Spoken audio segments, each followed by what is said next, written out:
Olá, minhas amigas, meus amigos do canal Raciocínios Espíritas. Tudo bem? Eu sou o professor Danilo Cruz, estou aqui novamente, como toda semana, para destrincharmos a belíssima obra Sabedoria do Evangelho, de Carlos Juliano Torres Pastorino. E hoje, já caminhando para o finzinho do primeiro volume, porque nós temos aí 8 volumes e mais um volume extra de índice remissivo. Então, concluindo o primeiro volume, já no finzinho, ainda não vamos concluir dessa vez não, mas estamos bem perto. A gente vai hoje falar sobre as bodas de Caná. Olha, hein? Começamos aí com o ministério de Jesus. Começamos aí com o primeiro milagre da vida de Jesus, relatado nos evangelhos. Então a gente vai poder destrinchar um pouquinho hoje essa simbologia e o que é que isso tem a ver com a nossa jornada espiritual, de acordo com a perspectiva de Pastorino, que sempre tem nos trazido contribuições ímpares. Pois bem, nós trazemos aqui o relato testemunhal de uma pessoa que esteve com ele na situação, que é João, no capítulo 2, versículos de 1 a 11. E diz assim: No terceiro dia houve um casamento em Caná da Galileia, e achava-se ali a mãe de Jesus. E foram convidados também Jesus e seus discípulos para o casamento. Tendo acabado o vinho, a mãe de Jesus disse-lhe, abre aspas, eles não têm mais vinho. Fecha aspas no caso, né? Respondeu-lhe Jesus, abre aspas, que importa isto a mim e a ti, mulher? Ainda não chegou minha hora. Fecha aspas. Disse sua mãe aos serviçais, abre aspas, fazei o que ele vos disser. Fecha aspas. Ora, estavam ali colocadas 6 talhas de pedra, das que os judeus usavam para as purificações, e continha cada uma 2 ou 3 metretas.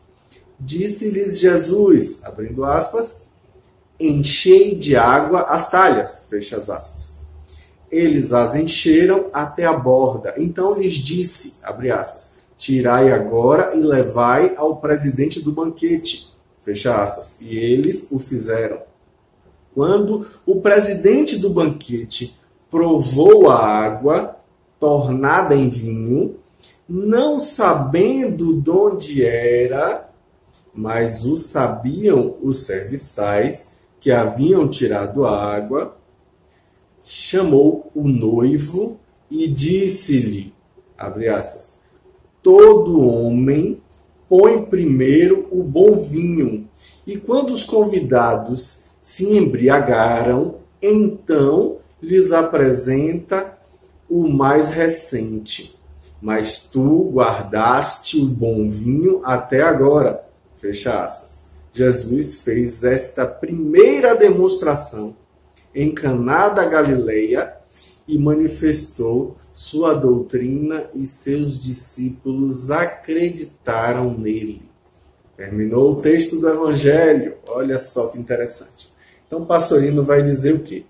Que no terceiro dia, essa expressão, equivale ao que hoje nós costumamos dizer 2 dias depois.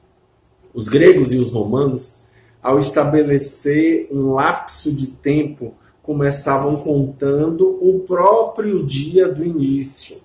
Assim, a relação entre um caso ocorrido, por exemplo, no dia 4 e outro no dia 6, este era dito no terceiro dia, considerando-se o próprio dia 4 como o primeiro, o dia 5 como o segundo, e o dia 6 como o terceiro. Hoje nós costumamos dizer 2 dias depois, sem que a gente faça a conta do dia inicial. Então Jesus desencarnou na sexta-feira e ressuscitou no terceiro dia. Como assim ele desencarnou na sexta e ressuscitou no domingo? Só são 2 dias, não é verdade? Então, pois bem, hoje a gente fala assim, mas antigamente se falava no 3º dia. Então, no 7º dia, a contar do primeiro episódio, o casamento se realizou lá na cidade de Caná de Galileia, para distingui-la aí da cidade de Caná de Aser, ou Azer, que é a cidade natal do discípulo recém-chegado Natanael. De quem teria sido esse casamento, gente, não tem nenhuma indicação no texto bíblico explicando de quem era esse casamento. Qualquer suposição que se fizesse aí jamais poderia passar além de uma mera hipótese. Mas uma coisa importante para dizer, Maria ali estava como pessoa independente ali, como amiga da família, e não na qualidade de mãe de Jesus. Isso aí é importante dizer, né? Porque parece que Jesus foi convidado pelo único motivo de ser filho de Maria, e ali ele aparece com seus discípulos como convidados. As festas das bodas, que na língua era mistita, em aramaico no caso, né? Duravam 1 semana e os convites eram muito amplos. Por isso, às vezes, as previsões das quantidades de comida e as quantidades de bebida podiam falhar. Então, as previsões falhavam. E aí, por isso, pelo que se transparece da narrativa, Maria observou que havia essa dificuldade em relação à questão do vinho. Como sua responsabilidade feminina de dona de casa, ela percebeu ali que tinha havido um equívoco. Então, com a autoridade oriunda de amiga da família, ela toma providências indispensáveis para tentar contornar aquela dificuldade, recorrendo a alguém que ela sabia poder remediar aquela situação. Ela, então, avisa a Jesus que o vinho acabou e, de imediato, se dirige aos serviçais da festa, ordenando a eles que obedecessem a Jesus. Então, pelo que a gente percebe aí, parece mesmo se tratar de uma pessoa da família, uma pessoa próxima, uma autoridade reconhecida pelos serviçais que obedeceram a ela. Então, ela realmente tinha alguma consideração aí. Então, a gente precisa considerar a resposta de Jesus, analisando essa resposta em seus pormenores. A questão do que nos importa isso a mim e a ti? Então, existem traduções correntes que dizem assim, que eu tenho contigo, como se Jesus aí, na verdade, estivesse afirmando que não tinha nada a ver entre ele e a mãe, o que redundaria aí, obviamente, numa espécie de um desaforo ou uma indelicadeza, uma circunstância realmente bem grosseira, né? No sentido do grego e do latim, que traduziu muito bem o original, não vemos isso aí, não tem essa grosseria.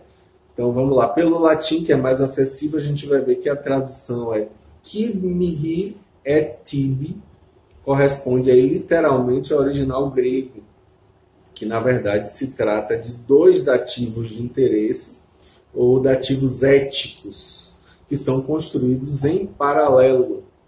Então a gente encontra aí um exemplo dessa formação, dessa construção no texto de Plauto, que é colocado em Rudens, né? Sed quid tibi est, mas que te importa? Se o sentido fosse o dessas traduções vulgares, o latim, na verdade, teria uma construção um pouco diferente.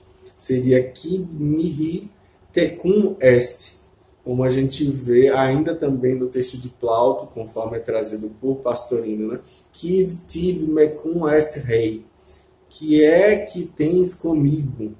E também em Ovídio, no texto Tristes, ele coloca quid mihi vobiscum est, o que é que eu tenho convosco. É diferente a perspectiva aí, né? Então, a gente vê que a expressão, se a expressão fosse essa, o latim tem um elemento em dativo e outro em ablativo, com o cum, e jamais 2 dativos em paralelo. Então, a construção semelhante acontece também no idioma grego, cujo texto original é ti emoi ioi soi, que significa o quê? Que importa a mim e a ti. A gente encontra isso aí com um elemento, a expressão desse dativo ético em Aristófanes, por exemplo, que ele coloca lá também em grego, né? Idesoitouto, que significa o quê? Que te importa isso? E no mesmo Aristófanes no texto da Assembleia, ele vai colocar também algo parecido, que é assim: tidesoitouto, tot moi tolstetin, que é o quê? Que te importa isso? O que isso me importa? Então a gente vê que essa mesma construção aparece também no Antigo e também no Novo Testamento várias vezes. E em todos os passos é muito mais natural e muito mais conforme ao texto a interpretação do que a gente falou, né? Que importa a mim e a ti, conforme se traduz sistematicamente o texto de La Sainte Bible Polyglotte de Vigorot, né? E aí ele coloca que uma vez apenas é pedido o sentido aí que há entre ti e em mim, quando em Juízes, no capítulo 11, versículo 12, se pergunta: que há entre ti e mim, que vens contra mim destruir minhas terras? Aí a gente vai ver que em todos os demais passos, conforme a gente vai ver, por exemplo, no segundo livro de Samuel, no primeiro livro de Reis, no segundo livro de Reis, em Crônicas, a gente vai ver que o sentido é: que importa a mim e a ti.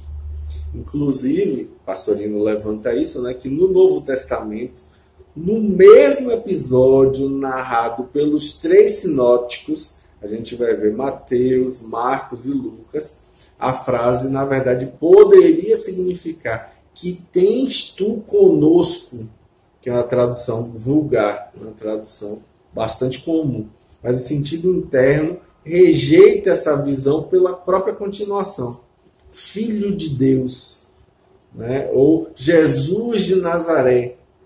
Então, se os espíritos obsessores veem no Mestre o Messias, reconhecendo que ele tem a autoridade de Filho de Deus, né? Então eles não poderiam perguntar o que ele tinha com eles.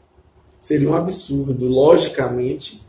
Se era o Senhor que ali estava, cabia-lhes obedecer-lhe. Então, por conta disso, né, o sentido aí é diferente. Então, o segundo sentido, que importa a ti e a nós, é muito mais aceitável, como se dissesse: que importa a ti e a nós o que ele, o obsedado no caso, está sofrendo.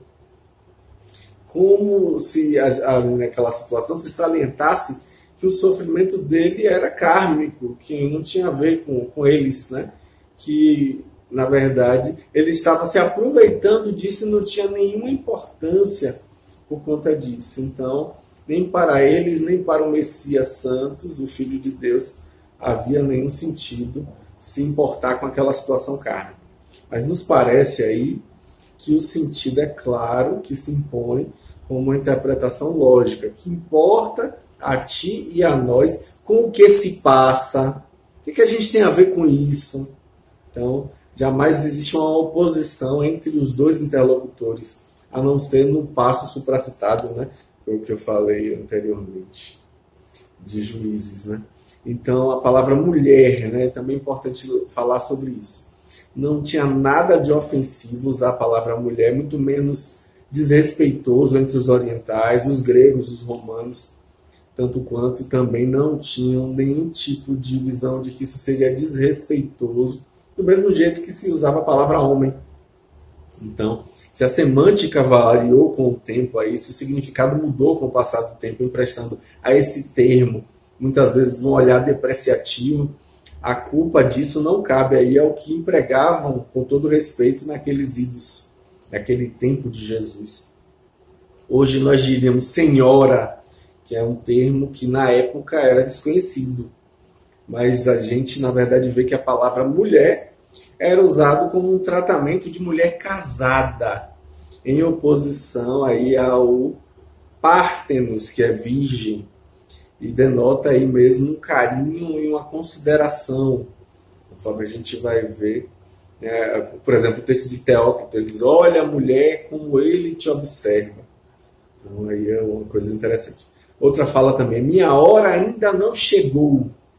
A terceira consideração aí se refere a essa expressão, na verdade, tem o interesse de salientar, segundo os próprios intérpretes, que não havia ainda soado o momento de Jesus começar a sua missão carismática. Ele ainda não iria começar na Judéia o seu trabalho, mas Maria, na realidade, não interpretou assim a resposta de Jesus, que teria sido, na verdade, uma espécie de recusa, tanto assim que ela dá ordem aos serviçais e dá, inclusive, uma ordem taxativa: obedeçam ao que ele mandar. E aí a própria atuação de Jesus contradiz essa visão equivocada, né, esse sentido equivocado, porque ele assume o comando da situação e ele manda encher de água 6, atenção aí para esse número, né? Novamente a questão numerológica que o Pastorino tanto gosta, né? 6 talhas de pedra que serviam habitualmente justamente para fazer os rituais dos israelitas, os rituais dos judeus. Então, nem eram vasilhas apropriadas para vinho, eram tinas, eram tonéis em que os judeus se lavavam as mãos, lavavam os pés, lavavam os pratos. Então, cada talha continha 2 a 3 metretas. A metreta aí, no caso, corresponde a um pé cúbico. Então, dependia do comprimento do pé. Nas ilhas do Mar Egeu, varia aí entre 35,3 litros, mais ou menos. Em Esparta seria 74 litros. Olha que diferença enorme, né? Então, nas medidas gregas principais, era, na verdade, o cotile, que é 0,2 litros, é pouco menos de um copo. O cheste, que eram 2 cotiles, 400 ml, mais ou menos, né? E os êmicos, que eram 8 cotiles, 1,6 litros. O coós, que eram 16 cotiles. E assim vai. E a metreta eram 192 cotiles. Então as talhas tinham entre 75 e 120 litros, de 2 a 3 metretas. Olha que interessante, né? Então, note que João está sempre citando números de 2 a 3 metretas. Uma vez cheias essas talhas até a borda, Jesus então manda que levem de novo, na verdade, levem o novo vinho ao presidente do banquete, né, ao mestre de cerimônias, para que o vinho fosse provado por ele. Então vem a cena de admiração por causa da qualidade do produto. O texto é muito claro, muito óbvio, na verdade, devendo-se notar apenas que o vinho aí recente era considerado um vinho inferior, já que o bom vinho era o vinho velho, era o vinho que havia sido decantado, descansado, né? Então a tradução que nós apresentamos do versículo 11 é a interpretação literal do grego, conforme traz Pastorino, né? Que a gente compreende aí a palavra simeion, que é ponto em grego, como demonstra, né, assim, a colocação que não é a palavra milagre. Então o sentido da palavra grega, de fato, é trazer aí uma marca distinta, provar que demonstra alguma coisa, que traz um símbolo. Por exemplo, aí, o tridente é o símbolo de Netuno, né? E aí a doxa, que é a doutrina, a crença, o julgamento, que é particularmente um ensino filosófico que Jesus traz, que é o mesmo radical do verbo dokeo, que significa ensinar. Então, grandes e profundos ensinamentos são trazidos aí. O Pastorino vai dizer que é preciso que a gente observe de início a sequência da manifestação dos ensinos relacionados aí pelo próprio evangelista. No primeiro dia, ou seja, a primeira época, a resposta de João Batista aos seus emissários do Sinédrio, aos emissários do Sinédrio, melhor colocando, né? Então, trazendo a personalidade pura, com todas as exigências burocráticas, né, aí de uma sindicância, né? No segundo dia, que é a segunda época, a gente vai ver o que? A apresentação de Jesus, que é a individualidade, aos discípulos pelo próprio João Batista, que é a personalidade. No terceiro dia, a gente vai ver a terceira época como sendo os discípulos de João passam a seguir Jesus, ou seja, simbolizando o abandono da personalidade para confiar-se à individualidade. Aí no quarto dia, a gente vai ver que se agrega a essa entrega a emoção, que é Simão, que tem o seu nome mudado para pedra ou rocha, porque aí se baseará justamente o desenvolvimento da era de Piscis, a era de peixes, né? O raio devocional, que é o emotivo, que é dirigido por Jesus na fala de Pastorinho. No quinto dia, que é a quinta época, é um momento de interiorização no jardim fechado lá na Galileia, que significa jardim fechado, levando consigo o intelecto, que é Natanael, e a intuição, que é Filipe. Então, no sexto dia, que já é a sexta época, é uma meditação do ser unido a todos os seus veículos. No sétimo dia, a gente vai ver as bodas, ou o casamento do Espírito reencarnado com o Espírito eterno. Olha que símbolo interessante que o Pastorino levanta, né? Falando da união mística profunda e perene entre o Espírito encarnado e o Espírito imortal. Então, deste último passo se trata, na verdade, esse presente texto que a gente fala hoje, narrando os pormenores que, na verdade, cercaram esse casamento entre os dois, na verdade, essa unificação perfeita, essa união mística, a união mística que há, né? Então, as bodas se realizam em Caná, que é Canaã, que significa cana ou caniço, a planta que nasce reta para o alto, como uma flecha que está para disparar verticalmente, né? Então, essa flecha da oração que elevará, na verdade, as vibrações partindo do jardim fechado, partindo da meditação. Então, aproximando-se da hora do esponsalício, dessa união total, dessa íntima e profunda união em que os dois serão uma só carne, como é colocado lá no texto da Gênesis. A intuição, que é Maria, adverte a individualidade, que é Jesus, de que os discípulos, ou seja, os convidados ao banquete espiritual que estão ali, não têm vinho. Então, isso quer dizer o quê? Não possuem conhecimento profundo do sentido das Escrituras. Olha, Pastorino trazendo isso aí, né? Pastorino nos trazendo essa visão. Então, a individualidade retruca, dizendo que não é esse o caminho, que não chegou ainda a sua hora, ou seja, o momento do contato ainda não chegou. E diz mais que a intuição não deve dirigir-se a ela, no caso a individualidade, que temos nós com isso, mas assim a personalidade, ou seja, os veículos inferiores. Então, é nesse momento que a intuição deve aconselhar os veículos inferiores a obedecerem à individualidade, para que ela possa, então, agir.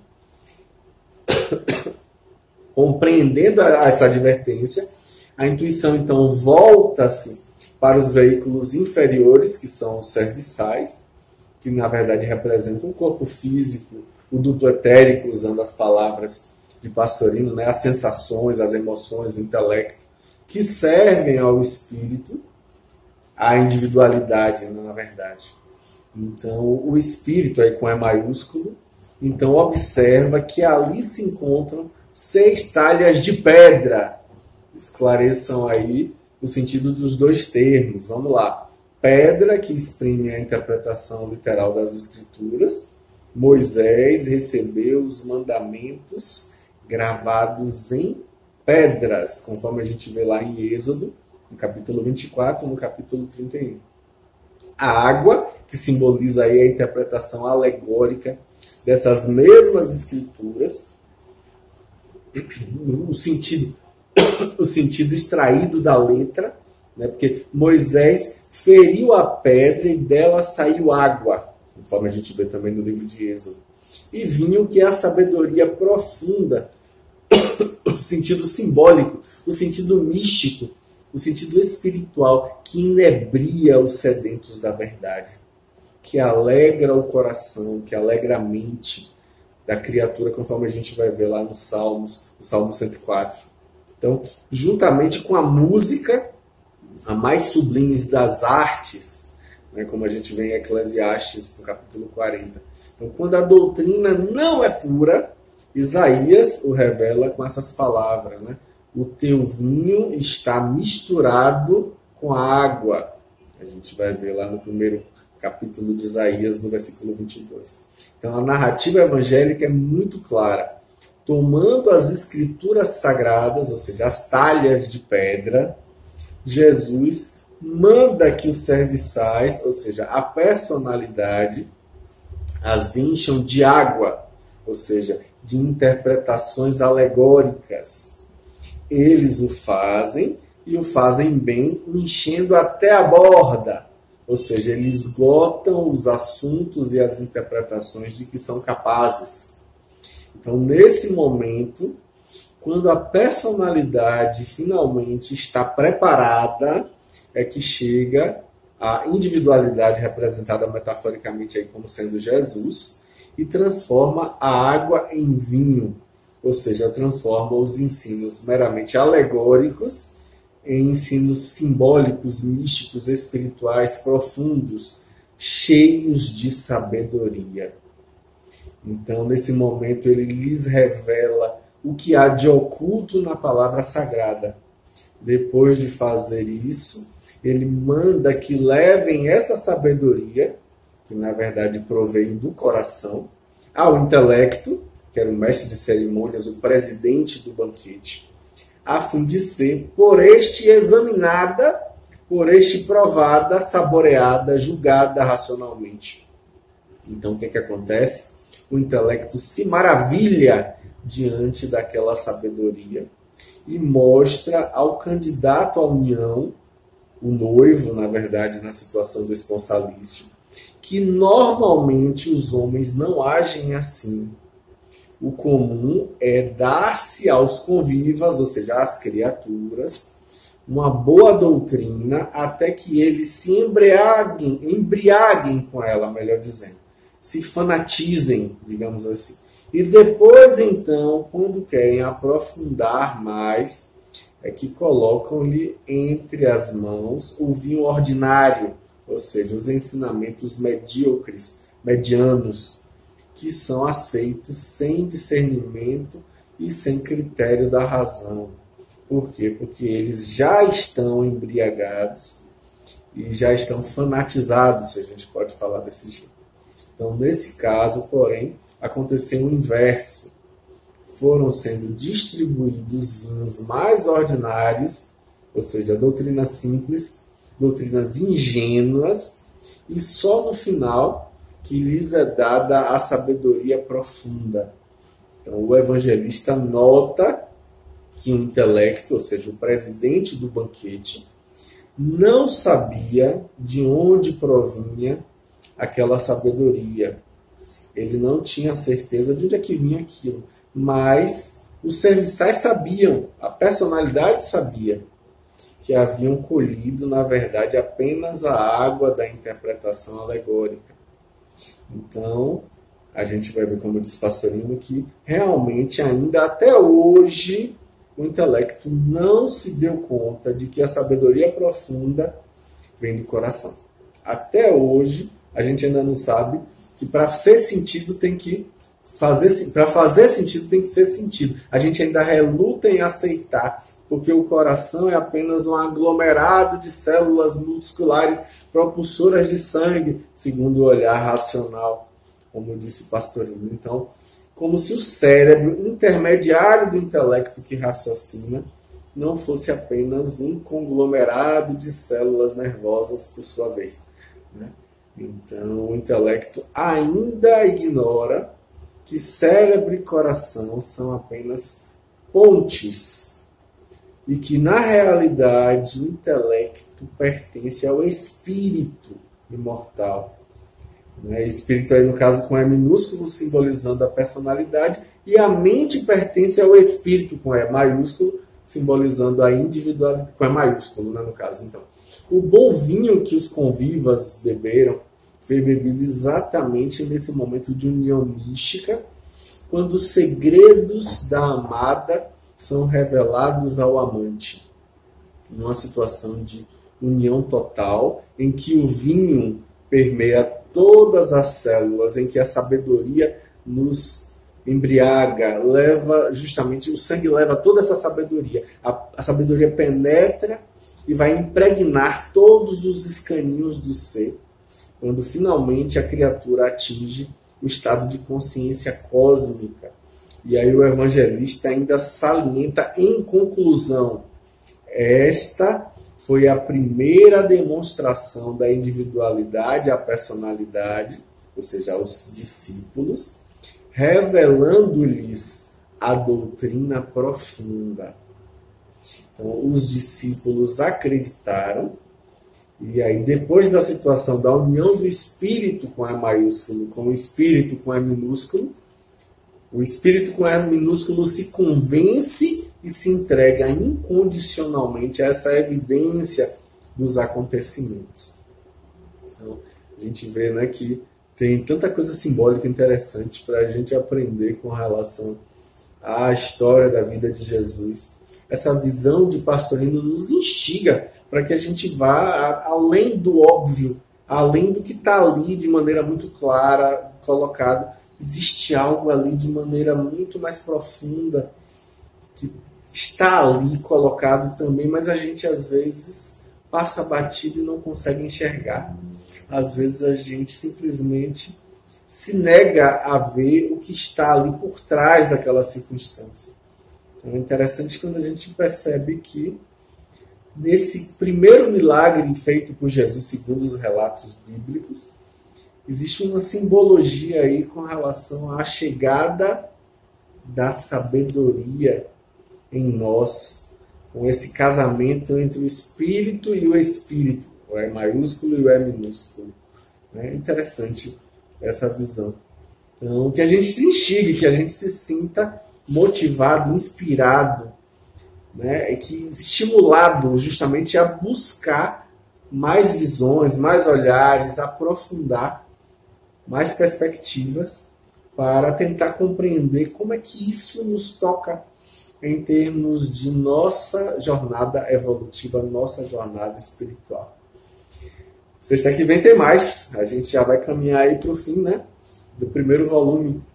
Até semana que vem. Grande abraço.